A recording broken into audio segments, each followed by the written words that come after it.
Kita beralih ke informasi lainnya pemirsa, diduga karena dendam dirundung di sekolah. Seorang siswa kelas 12 di Madrasah Aliyah Negeri di Kota Padang nekat merakit bom dan meledakannya di ruang kelas. Pelaku pasrah saat ditangkap tim Densus anti teror. Tim gabungan Gegana Polda Sumatera Barat dan Polresta Padang menyisir setiap sudut sekolah usai laporan ledakan bom rakitan di sebuah ruang kelas Madrasah Aliyah Negeri 3, Kota Padang.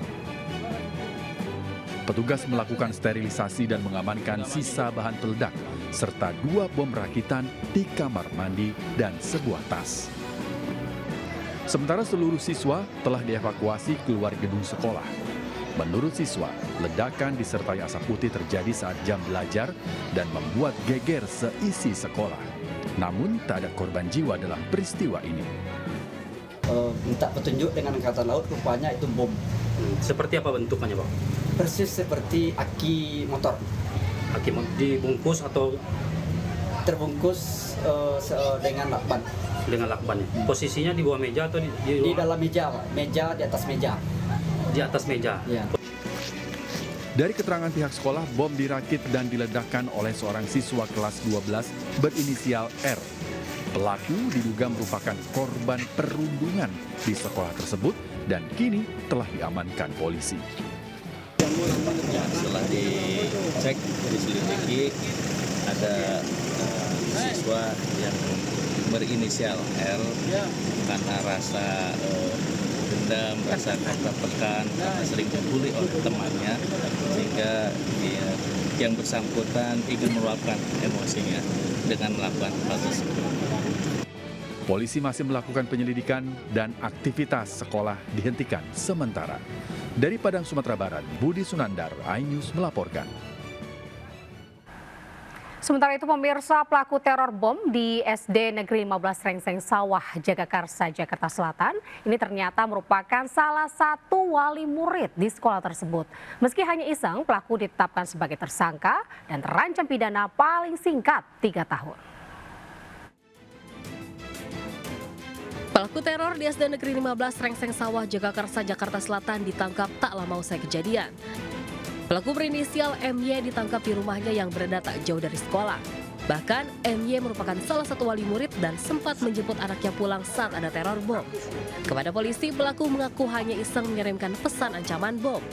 Namun polisi tetap menangkap dan menetapkan MY sebagai tersangka. Sebuah ponsel milik pelaku juga disita sebagai barang bukti. Pelaku menjalani tes kejiwaan dan terancam pidana paling ringan 3 tahun. Sementara itu, Selasa pagi aktivitas belajar di SD Negeri 15 Rengseng Sawah berlangsung normal. Para siswa baru menjalani MPLS dengan lancar, namun sejumlah aparat Polres Jakarta Selatan masih berjaga memberikan pendampingan. Teror bom diterima saat guru dan seluruh siswa tengah melakukan upacara bendera. Usai penelusuran 4 jam, tim Densus anti teror tak menemukan bom dan benda berbahaya. Dari Jakarta, Rizky Falupi, iNews melaporkan. Pemirsa, kisah hidup Heru Baskoro, putra dari Sayuti Melik, tokoh yang dikenal sebagai pengetik naskah proklamasi kemerdekaan RI, menjadi perhatian publik. Meski jadi putra seorang tokoh bangsa, Heru dan istrinya ini tinggal di rumah kontrakan dengan kondisi memprihatinkan.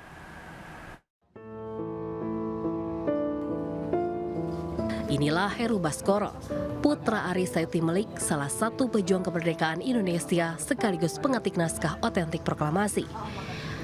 Bersama istrinya, Heru tinggal di sebuah rumah kontrakan petak dengan sewa Rp500.000 per bulan di Bojong Menteng, Kota Bekasi, Jawa Barat. Meski putra seorang pejuang bangsa, kehidupan Heru tergolong memprihatinkan. Hidup berpindah tempat kontrakan dan kesulitan ekonomi. Tak ada barang mewah, hanya kasur, lantai, kipas angin, dan koper berisi pakaian. Wah, pindah-pindah. Sempat di luar negeri katanya? Pernah di metro. Saking nunggu cari tempat dulu, kita di metro dulu.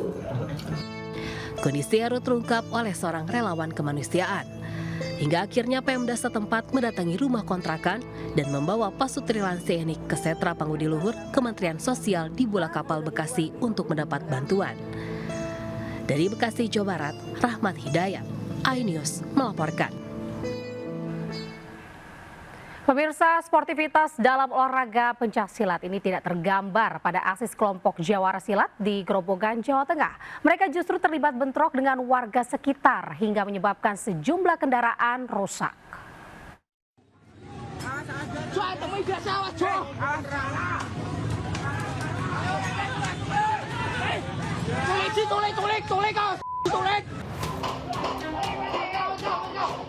Kamera pengawas merekam sekelompok orang yang diduga anggota perguruan silat Pagar Nusa sedang mengamuk di sebuah warung kopi. Kelompok ini juga tertangkap kamera mengambil ponsel warga yang tertinggal di meja karena lari menyelamatkan diri. Tidak hanya itu, satu unit sepeda motor juga ikut dibakar massa pada malam itu. Bentrok antara warga dengan anggota pencak silat Pagar Nusa pecah di Desa Menduran, Grobogan, Jawa Tengah. Pemicu kerusuhan berawal ketika warga Desa Menduran sedang memasang umbul-umbul. Tiba-tiba pemilik motor yang dibakar melihat rombongan mengendarai motor ugal-ugalan. Kelompok orang yang diduga anggota perguruan silat itu kemudian masuk ke dalam gang dan membuat onar. Perlawanan datang dari warga yang tersulut emosi hingga akhirnya aparat turun tangan. Kasus ini kini ditangani pihak kepolisian.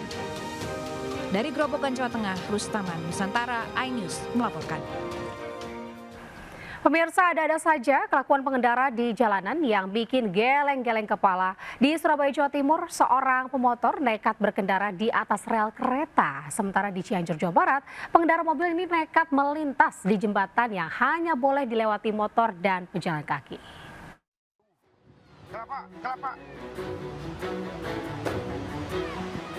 Video ini viral dan bikin geleng-geleng kepala. Sebuah minibus penuh penumpang nekat melintasi jembatan gantung di Kecamatan Cikadu, Cianjur Selatan yang hanya diperuntukkan untuk motor dan pejalan kaki. Meski roda mobil tepat berada di ujung sisi jembatan, tapi pengemudi tetap nekat melaju. Diduga gara-gara ingin mempersingkat jarak tempuh sampai di tujuan. Dari biasanya 2 jam kalau lewat jalan biasa, menjadi 1 jam dengan melewati jembatan gantung. Tak hanya membahayakan keselamatan pengendara, jembatan khusus motor ini juga rawan rusak karena kelebihan beban akibat dilewati mobil. Ada lagi aksi berkendara yang membahayakan. Seorang pemotor dengan santainya melaju di atas rel kereta api aktif di kawasan Sidotopo Lor, Surabaya. Aksi pemotor yang terekam CCTV ini diduga untuk mempersingkat perjalanan meski jelas-jelas membahayakan. PT KAI menghimbau masyarakat untuk tidak main-main beraktivitas di sekitar jalur rel, karena tak hanya membahayakan diri sendiri, tapi juga mengancam perjalanan kereta api. Tim Liputan iNews melaporkan. Dugaan malpraktik rumah sakit baru-baru ini menjadi sorotan publik. Di Labuan Batu, Sumatera Utara, keluarga pasien mengamuk karena rumah sakit diduga menelantarkan pasien hingga meninggal dunia. Lalu di Bogor, Jawa Barat, dugaan malpraktik ini berujung mediasi oleh kepala desa. Rumah Sakit Umum Daerah Rantau Prapat malpraktek, menangani pasien tidak beres. Pasien sudah menggap dari tadi, ditinggal oleh perawatnya. Ini perawatnya ini perawatnya ini. Seorang keluarga pasien RSUD Rantau Prapat mengungkapkan kekecewaan mereka pada pihak rumah sakit. Lewat rekaman video, pihak keluarga mengatakan rumah sakit diduga lalai menangani salah seorang kerabat mereka hingga menyebabkan pasien meninggal. Menjawab video yang beredar di masyarakat itu, pihak rumah sakit mengatakan bahwa pasien tiba dalam kondisi sesak nafas dan langsung ditangani petugas. Hasil pemeriksaan menunjukkan pasien memerlukan tindakan cuci darah darurat. Sebelum tindakan tersebut dilakukan, tim medis terlebih dahulu harus menstabilkan tekanan darah pasien yang masih tinggi. Manajemen RSUD Rantau Prapat kemudian membantah tudingan bahwa pasien ditinggalkan tanpa penanganan, karena seluruh prosedur penanganan pasien telah dilakukan dengan benar. Di Bogor, Jawa Barat, sebuah rumah sakit digeruduk keluarga pasien yang emosi. Masa menduga telah terjadi malpraktik hingga menyebabkan kerabat mereka yang masih balita meninggal akibat ditelantarkan. Kalau nggak diginiin, nanti akan datang selanjutnya orang yang sakit ke situ nanti terulang lagi. Kenapa? Pihak rumah sakit melaporkan saya ke Kapolsek atas apa? Perampasan STNK. Saya balikin STNK, kembalikan nyawa anak saya.